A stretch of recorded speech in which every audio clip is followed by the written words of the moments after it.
Delta Force. Nobody knows you're in Delta Force. That's the first thing you learn. Not your neighbors, not your extended family, not the people you grew up with. You have a cover story and you've told it so many times, it almost feels true. You were selected out of the Army, maybe Rangers, maybe Special Forces, maybe something else. It doesn't matter now.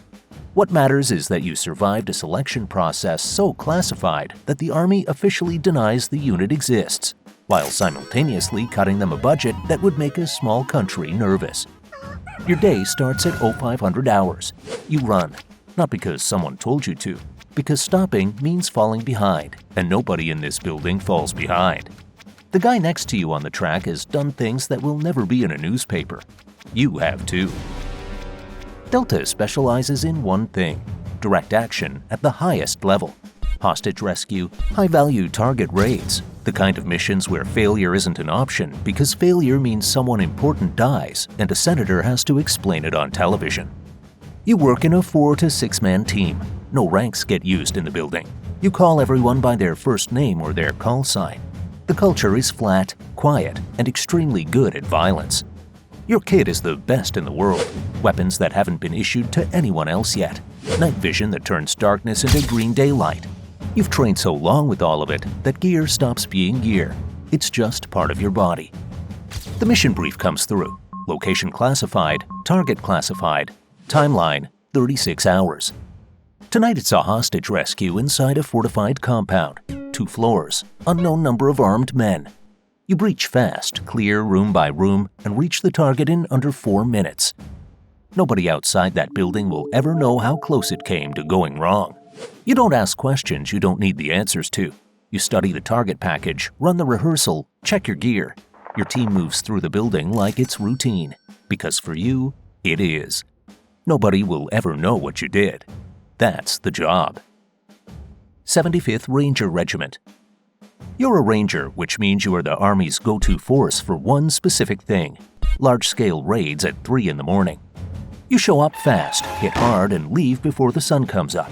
Simple concept, violent execution. Every Ranger passed the same 62-day Ranger School, spread across Georgia, the mountains, and the Florida swamps. You did it on 4 hours of sleep a night and about 1,500 calories a day. By week 3, you were hallucinating. By week 5, you stopped caring. You finished because you weren't going to be the one who didn't. There are roughly 3,500 Rangers spread across 5 battalions. You deploy more than almost anyone else in special operations. Not months at a time, rotations. Back home, back out. Your duffel bag is always half-packed. Tonight the mission is an airfield seizure. You've done this in training so many times your hands know the movements before your brain catches up. Plane, static line, door, jump. You hit the ground, you move. The objective is 800 meters. You cover it fast. The airfield belongs to you in under 12 minutes. By the time conventional forces land behind you, the hard part is already done. That's the deal. Rangers take the door, everyone else walks through it. Your battalion sergeant major has a saying he repeats so often, it stopped being a saying and became a fact. Rangers lead the way. He's not being poetic. U.S. Army Special Forces, Green Berets. You've been in this village for 47 days. You speak the language well enough to sit with the elder, drink the tea, and figure out who's actually trustworthy. This is what Green Berets do. The core mission isn't raids, it's unconventional warfare. You build things, relationships, networks, entire fighting forces out of nothing. Unconventional warfare, the mission since 1952. Tonight your partner force is conducting its first independent raid. You're in the background, advising, watching them clear rooms you trained them to clear. You only step in once, a quiet correction over the radio, and then it's their operation again. You operate in a 12-man ODA, every man cross-trained in at least 2 specialties: weapons, comms, engineering, medicine. Your medic can do surgery in a hut with no power. Your comms guy can reach headquarters from the middle of nowhere with gear he built himself. You've lived in Afghanistan, Iraq, Syria, and places your team never names. You wear local clothes, eat local food, grow the beard. You don't just visit, you become part of the country for a while. Your 12-man element just shifted the military balance of an entire province. Nobody back home will ever read about it. It'll show up years later as a single footnote in a Washington think tank report. Freedom, it turns out, is a very slow and complicated project. 160th Special Operations Aviation Regiment, Nightstalkers. You can't land where you're going. There's no landing zone. There's a rooftop that's 40 feet wide, surrounded by power lines, in a city that doesn't know you're coming. You land on it anyway. You're a Nightstalker, the 160th SOAR, the helicopter pilots and crews that insert and extract everyone else on this list. Delta, Devgru, Rangers. None of them get in or out without you. You are the reason the mission happens. You are also the last person who gets credit for it. You fly MH-60 Blackhawks, MH-47 Chinooks, and AH-6 Little Birds. You fly at night at low altitude, in weather that grounds commercial aviation.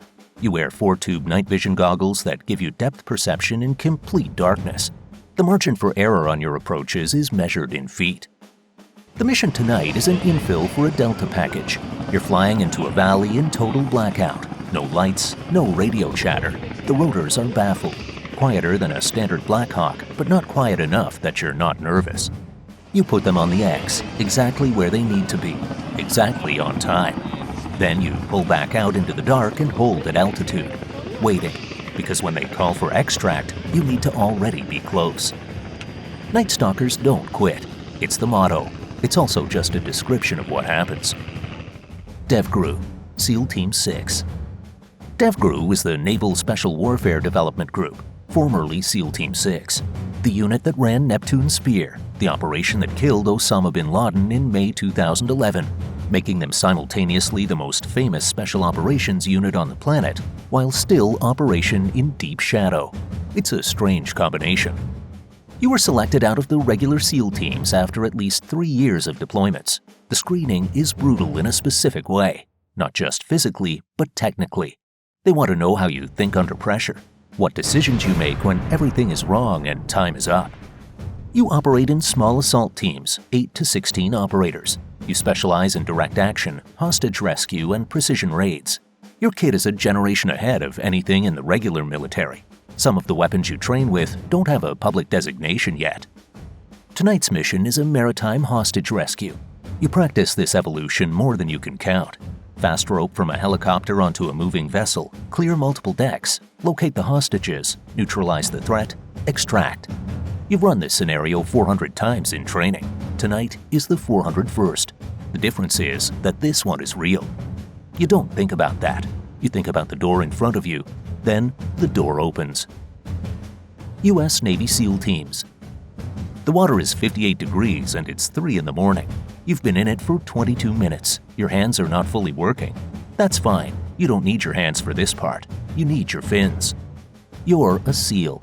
Not Devgru, not Team 6, a regular SEAL team, which means you are still among the most capable special operations forces on Earth. Buds took 6 months. Hell Week alone was 5.5 days of continuous evolution. No sleep, cold water, sand in everything. Instructors who seemed to be having a great time. 25% of your class made it through. You were one of them, and you are still not sure how. You deploy as part of a platoon, often operating in smaller squads.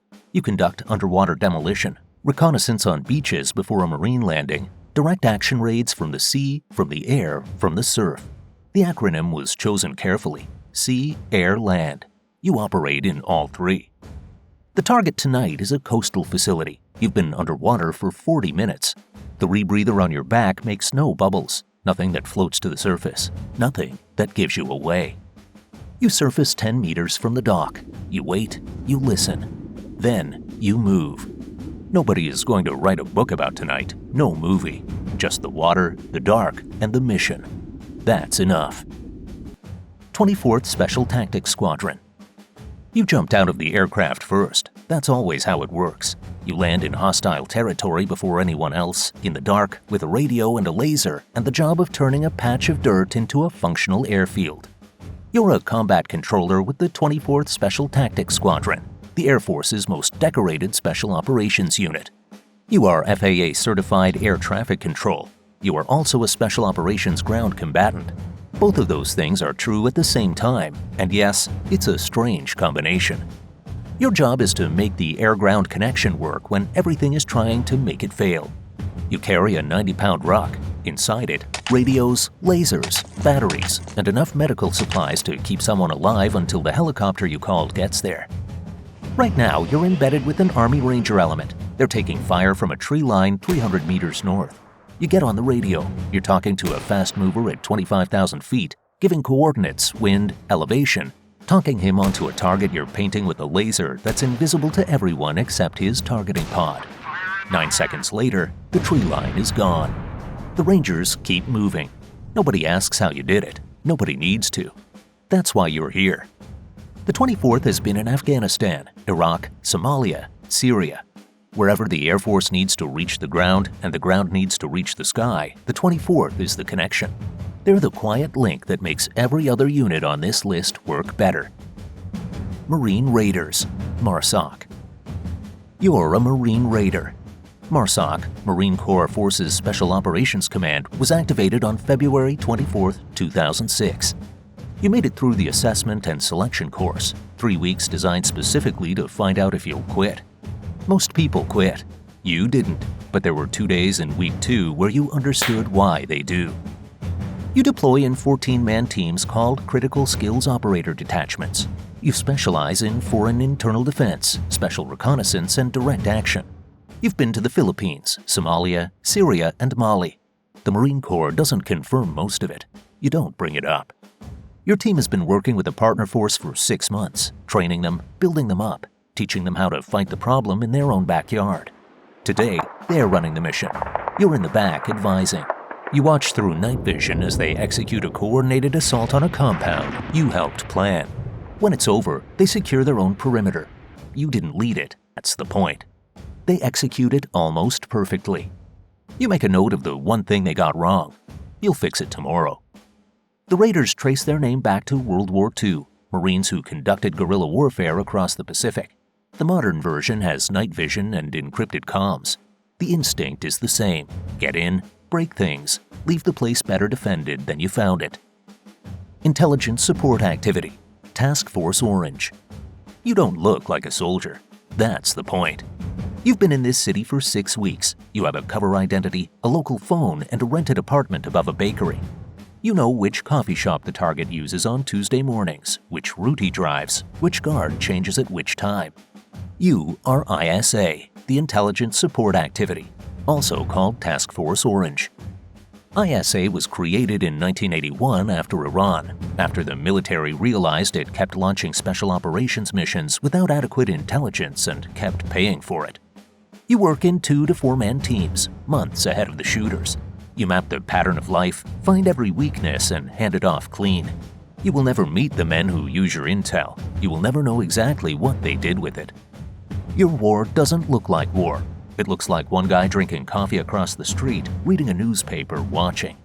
But somewhere downstream, a Delta team, a Ranger platoon, a Devgru assault element, someone is about to walk into a building knowing exactly what's behind every door. That's because of you. The target just arrived. You pick up your phone. Time to go to work.